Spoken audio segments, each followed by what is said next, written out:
Holy crap, we are live. I just want to say my computer went down. Little bit of technical difficulties and various things happening here, but we're here. How are you? I'm great. Yeah, happy summer. Super Whew. beautiful out there. It is super. It's very hot. I'm glowing. Yeah. Oh, you're up in Shawnigan, right? And so you got a little bit windy. Windy? You said hot and glowing. No, I'm glowing. Oh, okay. Yes. All right. Sorry. Hearing aids. So over the past week, how have things been going for you, Andrew? Oh, first of all, hi everybody. I'm Jane Johnston with the Briar Hill Group at Remax Camosun. And here is... Hi everybody, it's Andrew Plank with Royal LePage. We are very happy to be here today. Yes. So how was your week? It was a good week. Yeah. Again, it's been summertime and I've been in kind of summertime mode.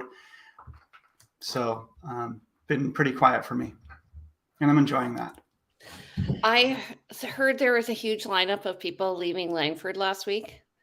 Right. Like it was like a mass exodus. So the highway was backed all the way up, like I think to Millstream. Yeah, I gotta watch. And oh man, I think it's a long weekend coming up. And yeah, I'm planning to get out of town. So I don't know if I'll be like waiting hours to get out of town.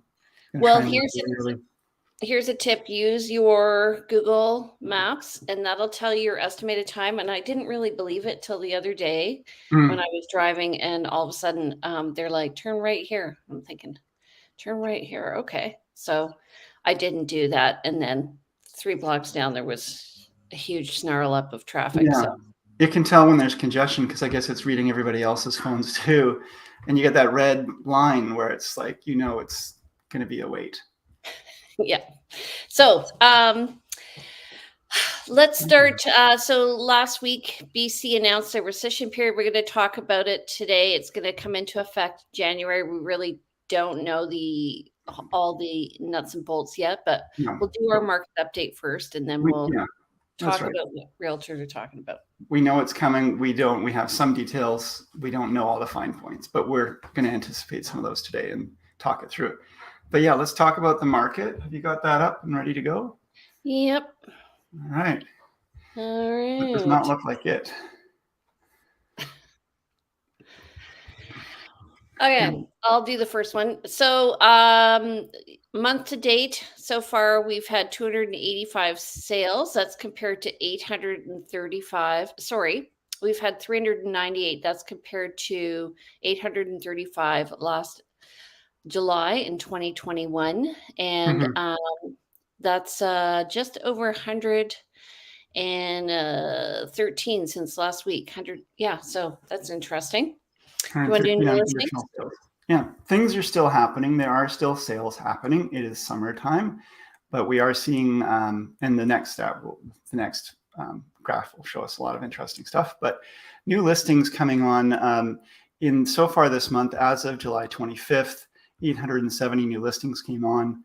Compare that to the full month of July in 2021, 971. We're not too far off point there, really. We may actually end up with more listings new this month than last if the trend continues, because we got another week yet. Yeah, and then overall, our listings right now are 2,164. That's compared to 1,270 last year. So we're heading into more of a balanced market. Right. Awesome. So I'll take this one from the top. So on the right column there, July 25th, 2022, 237 new listings in the last week. Compare that to 258 the week before. Again, you expect things to slow down a little in summer in terms of activity. 138 properties went pending. So still, again, lots of sales, over half of the new listings in terms of ratio versus 147 the week before. Do you want to talk about price decreases? Yeah, so 132 price decreases. So if you're listed, you will know that maybe your agent might be talking to you. Hopefully. Yeah, if you're having no viewings. And then sold, so these are properties that completed last week, but they were negotiated 2 or 3 months ago, 125 compared to 203 the week before. 27 properties expired versus 30 the week before. And 12 properties were withdrawn. They were just taken off market for whatever reason. They may have relisted. They may have just decided to change things up. Yeah, and I expect a lot of properties will be withdrawn or expired this week at the end of the month. Right. Yeah. I want to go back to you mentioned that, hopefully agents are talking to their clients about activity and trying to forecast where things are going and decide if they're on point for the price for the market. And so they may be talking about price decreases and then actually engaging in those. But what do you find, so at what point do you find those conversations are good to have? What do you find your clients tend to, how do you find they tend to respond on average? Like the whole conversation around a price decrease and where the market's going and whether one's even necessary is pretty interesting. So, I mean, first of all, I think there needs to be a marketing plan around a price decrease. You don't just do a price decrease and expect everything to just kind of,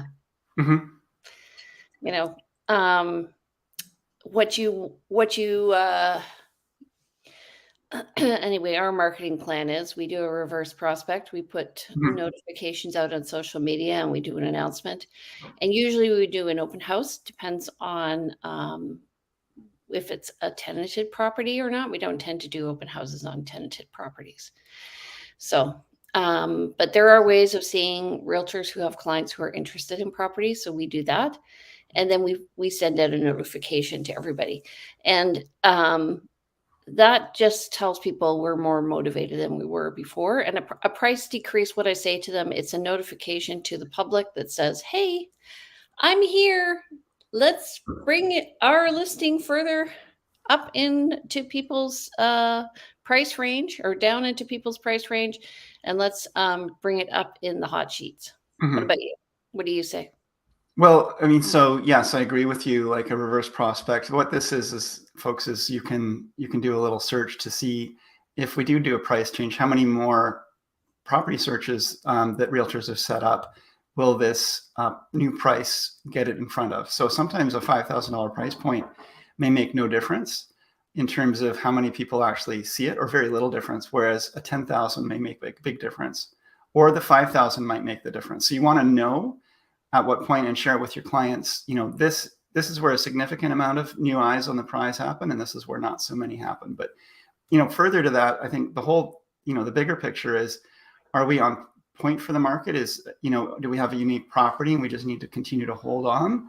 Or is the market shifting and changing? Did we make an error or originally in listing? And do we need a plan around this? And this is where, Jane, you're talking about, look, hey, if nothing's happening and it's showing that we're off market, what do we have to do to bring it into alignment? And how do we get more people coming back and relaunch this listing? Yeah. So you can relist or you can do a price reduction. And sometimes relisting, the relisting, one time I found it made such a big difference. We were listed just over $1 million. This is like probably 10 years ago. And it was considered very high end. And then we relisted at $999 and we staged it with Melanie Henson. And people came to the open house and they're like, yeah, so tell me about this house. And I realized they hadn't actually seen the house. Yep. I realized this years ago, when even before real estate, when I had the camera shop and I had stuff on my shelves, and people would come in and after seeing that stuff on the shelves a few times round, they would stop noticing it. It just became sort of background. So I find that with listings, sometimes, if it doesn't catch somebody's attention immediately, you may need to pull things back, make a change. And, maybe that's new photos. Maybe that's just shifting the photos up in terms of the order so that the first photo people see is different. But when you do a price change, there's a lot of strategy to it beyond just changing price. But again, do we even need to do a price change? In this market, maybe we do, but maybe we don't. There might be and this is a conversation with your client. Do they believe the market's going to rebound at some point? And they're just, are we holding in a dip, or this is like there's a large amount of I find there's a lot of talking when it comes to price reductions. Well, it's Unless you have a interesting you say strategy right that. off the bat. We're totally off topic, but anyway, Yeah. I'll just carry on.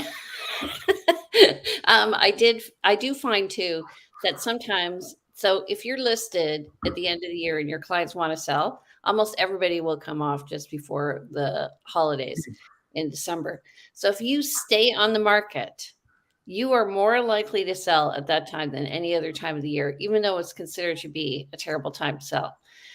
And so, like, I had clients who really wanted to sell. We were getting no offers. And so I was just watching all these other listings flipping off. This is in December of 2019. And I'm like, just keep it on for 2 more weeks.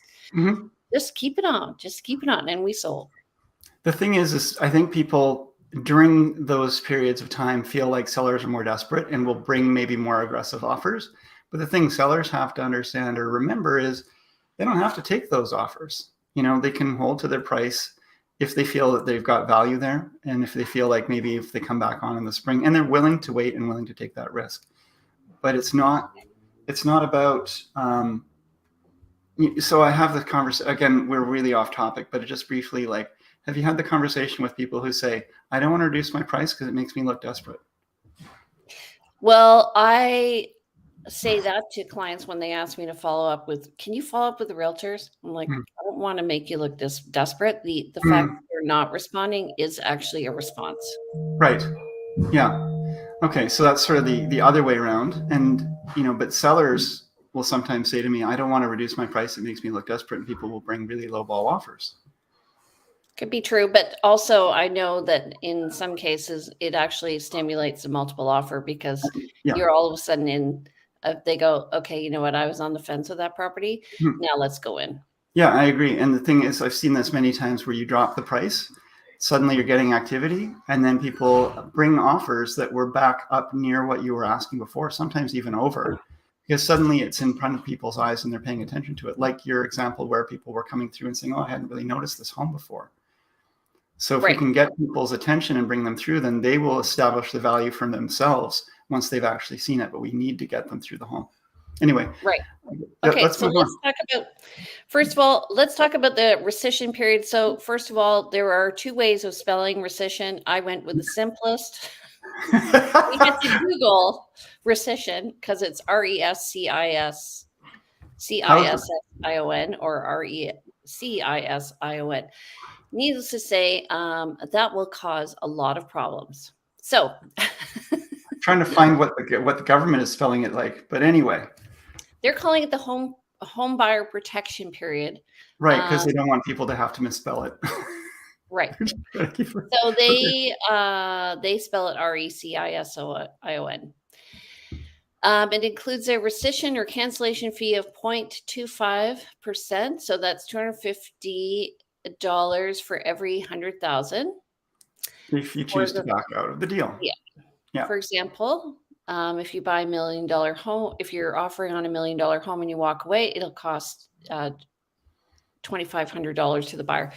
And so what I'm assuming is, I don't know, that they're going to demand a certified check on the Monday morning or whatever that the offer is written. I'm assuming that these offers are not going to be happening on I don't even get how they're going to do this actually. No, because it's going to be really interesting. So, yeah. So if you write an offer, so let's say, Andrew, you're my realtor and we want to write an offer and come on, it's $1 million. And, but you know what? We're going to end up negotiating up to $1,010,000. So all of a sudden my $2,500 bank draft isn't going to cut it anymore. Yeah, I mean, I kind of suspect that. Well, let's look at it this way: when we're negotiating offers, folks, often there's a deposit, and sometimes the deposit's written as payable with the offer, and often it's payable when the offer goes unconditional. This rescission period is really, I think, intended around unconditional offers. I'm really unclear on whether or not it engages after you've removed conditions as well. If it's anything like new construction, then you can write an offer that includes conditions, but also the rescission period. It's a 7-day rescission period, begins right from when your offer is I think is accepted. So it's probably similar to that. But So if one of you, the questions from Cheryl is, will it only apply to unconditional this is, though, or conditional offers because they're now working against other buyers? We don't know. The barn door is closed on multiple offers, I think, anyway. Like the horse has left. So this protection is coming in too late. too little too late for, the market is really shifting. So are we going to see a use case for this as much as it would have been useful maybe earlier? Probably not. Will we see it in the future if in a different market? Maybe. But would there still be a mandatory down payment on your purchase, even if you're not in competition? this is the thing, right? So who knows? So this is not unique to British Columbia. It is happening elsewhere. I've heard 17 days in California. I've heard 10 days in other states. One of my friends said, well, let's say you write an unconditional offer and you actually put in a deposit of 100,000, and then that's one way to get around it. And then you get your whatever 97,500 back. Mm-hmm. You've just laundered your money. Okay. If you are a nefarious buyer who's not really buying with like wanting to do the due diligence, and you write an unconditional offer, You're moving money around is what you're saying. You're moving the money around. Well, there are a lot of eyes on the prize in terms of the reporting. We have this FinTrack reporting we have to do that does identify and confirm all of this stuff. So the government, if there is money laundering, the government would probably be able to watch that one pretty closely. Well, we have to report money laundering if we suspect it. Mm-hmm. So to answer your question, Cheryl, we don't know. Cheryl also earlier said that Finlayson Arm Road to bypass traffic signal if you're going up island. So, folks, bonus marks. Yeah. Okay. What if they are offering on a property and it's tenanted and they want to do an inspection, but they can't arrange an inspection of the property? So what's confusing to me here is entirely, if you write an unconditional offer, you have no right to do an inspection. And even though there's a rescission period that allows you, nominally they say it allows you to do things like this research, the seller has no obligation to let you into the house. You haven't made an offer subject to inspection. And they accepted your offer based on the fact that you were clearly not interested in doing these things. Otherwise, you would have written that into your offer. So I don't understand. I feel like the rescission period is a cooling off period. So you can say, I think I may have made a mistake, but it doesn't give you a right to this due diligence unless you write those into your contract. And if you do, then hopefully you're able to walk away if you find in the building inspection things you don't like, or you can't get your financing in order without having that penalty of $250 per 100,000, because otherwise it's making it more punitive on buyers than it actually currently is. And these are some of the unknown pieces that we're looking at right now. So an unintended consequence of this. So mm-hmm. I put this question on a realtor site and I was watching for all the answers. But one of the unintended consequences is that it takes the wind out of the sails of the seller. And so if after 3 days the first offer goes sideways, do you have a backup offer in place? Is that one then subject to a rescission period? Or, does it start? Does a backup offer start? The backup offer rescission period would probably start at the same time it was accepted, which would be, if the first offer, which may mean that you might get notification of the first offer falling apart at the last minute of the 3 days of its mandatory period. And you may have only a few hours to a day of your own time to kind of really decide if you're going forward or not. Yeah.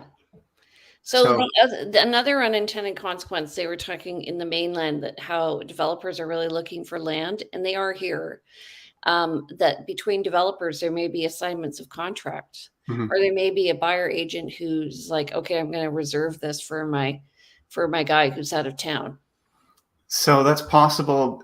You'd have to include, I mean, the listing agent would be having a conversation with their seller, because that contract would have language in it that allows for assignment. Currently, contracts by default don't allow assignment, but you can include language that does. And if you do, then that opens up a lot more flexibility for buyers to, tie something up, go shop it around for 3 days, find somebody to take it on, and maybe sign the contract and make a lift. That's what was called the shadow flipping in the past, or that was what the media called it at one point. But Which is more a mainland BC thing than it is a Victoria thing.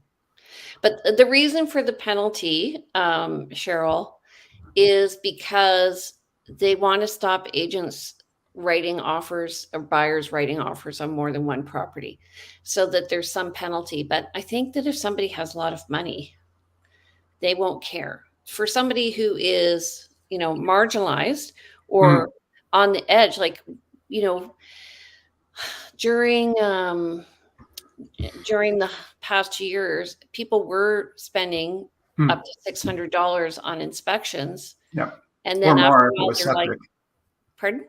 or more if there was septic and other things to inspect. Yeah. Yeah. So, and then they were walking away. I mean, well, they didn't get the deal. And so, like, you know, Well, let's use an example of this, because in the there's always some really amazing properties that list that are maybe really well priced, and even in a market that is a high buyer's market where lots of selection and sellers are having a hard time selling, there's still going to be some properties that are just going to stand out and buyers are going to flock to, and they're going to compete for those. But it's going to be the unconditional offers that tend to attract the seller, because they don't have to, they're not waiting on inspections or anything else. They have clarity on what's happening. But maybe two properties, and especially in a seller's market, two properties list or three properties list at the same time, offers are being reviewed at a certain time, and the buyer is saying, I kind of like all three of these, and I'm not sure which one I'm going to be successful in buying. And if I wait, if they're looking at offers Tuesday on this one I kind of like, but they're looking at offers Wednesday on this one that I really like, and if I offer on Tuesday and get it, I may not get Wednesday. If I offer on Wednesday and don't offer on Tuesday and I don't get Wednesday, I've missed out on both. So with this, there's a cost value in saying, you know what, I'm going to just keep throwing my hat in the ring. I've got the cash behind me to take the risk. If I can get this one, great. And if I don't get this one, I'm going to get the next one. yeah. And, and we would always say to people, well, you can't write on two properties at the same time. And I think that's still the same case, because you're not supposed to write if you don't have the intention of following through. So So, yes, I mean, again, semantics. You can write on more than one property at a time, but it's, especially if you have the capacity to buy both. But it's hard to read into somebody's. It's a lot harder to sue someone after the fact. I And think that the fact is that people will still do this. But you're right. We would discourage that kind of activity.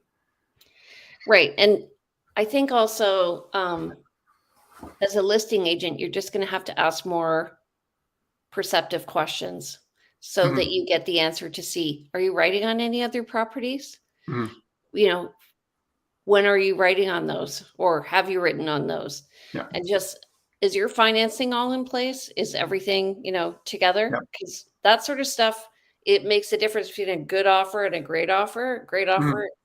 That's why you want to work with a realtor who has a great reputation, because they're going to represent you well in that.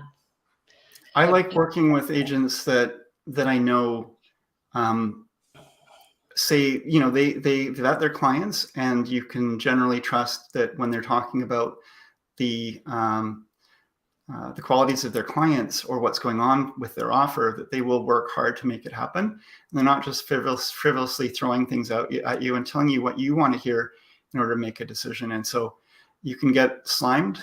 I don't, that's not quite the right word, but you can sometimes work with folks that you don't feel that sense of trust, or you've had problems in the past, and that's cumulative. There's positive cumulative, negative cumulative effect when you're working with. So so Jane and I are both agents who try to work and play well with others in the sandbox, because we know that it serves our clients well as well. Well, and also I think that when I say my client has their financing together, they have their financing together. Right. Yeah. Yeah. Exactly. But here's the thing.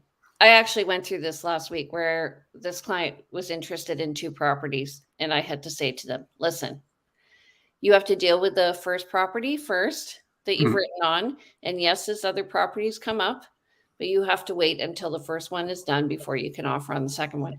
And telling somebody who's highly motivated they can't write is a very hard thing to do. And you really have to stick to your guns.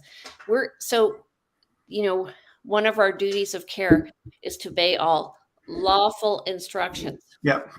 And So that's the thing I was going to jump in on is, I think it's important, and it's important to me that we let our clients know, that you can write more than one offer if you intend to, but you should probably get legal advice. That I can't tell you should or shouldn't do this, but here are the consequences of doing it, and you should probably get some legal advice, because there can be some ramifications for doing this. karma, baby, karma. So I want to go back to one of the knockoff effects. Can you bring back that list there for the Yes. effect? So you mentioned this. I just want to talk about how this could work. Jane looks like she's frozen. No, she hasn't. She's just concentrating. You really looked like you were frozen.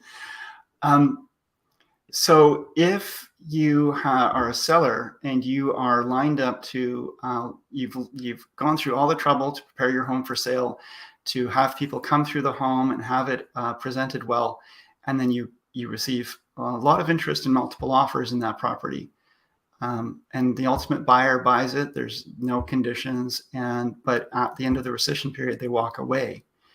You as the seller now have to go back, and you've lost a lot of momentum, because everything that you'd done that was all lined up to draw the buyers in and have the most activity you possibly could. And the most activity that happens in a listing happens at the very beginning. You then have to go back to the drawing board, and like we were saying earlier about price reductions, we have to maybe come up with another strategy and shift.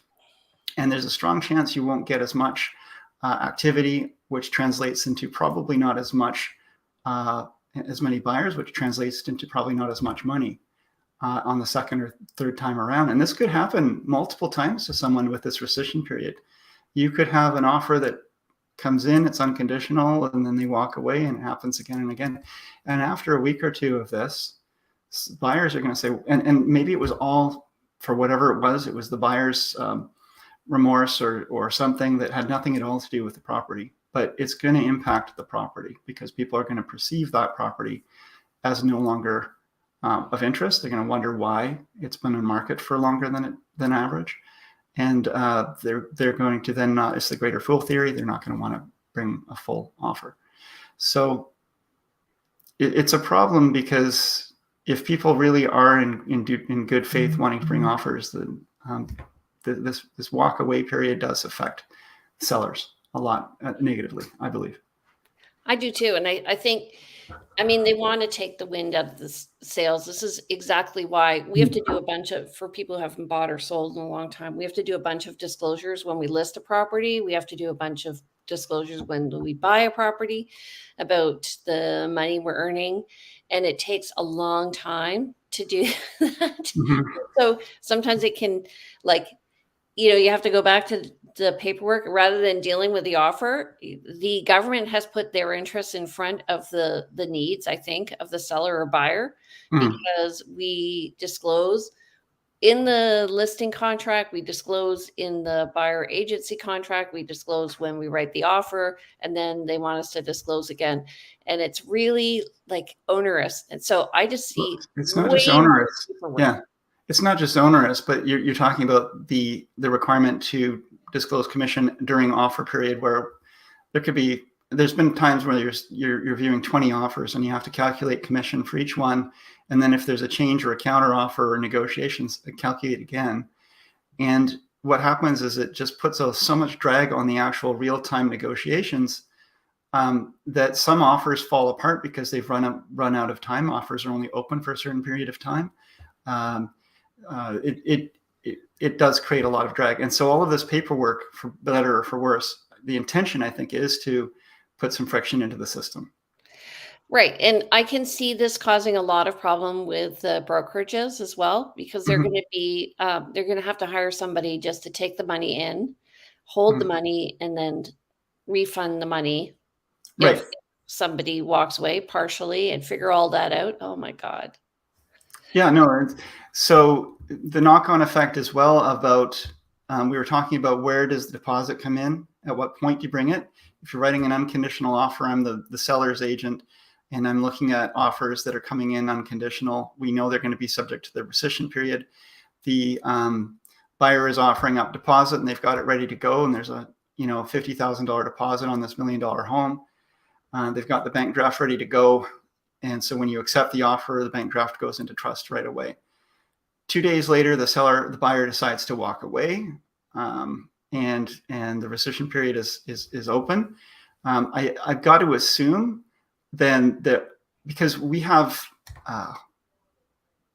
depending on how that deposit was provided, we may have to wait to give that deposit back. Depending on what the seller feels about that rescission, in theory, hopefully the deposit just gets to go right back to the buyer. Well, the Within the other potential side effect is that buyers are going to be putting bigger non-refundable deposits Mhm. in, and they're going to cost them a lot more money. Yeah, and can you even do that, or will the legislation say no? You can't write a non-refundable within the 3 days. That deposit is always refundable. And this is where we're getting But into it's the not. weeds of. What do you mean?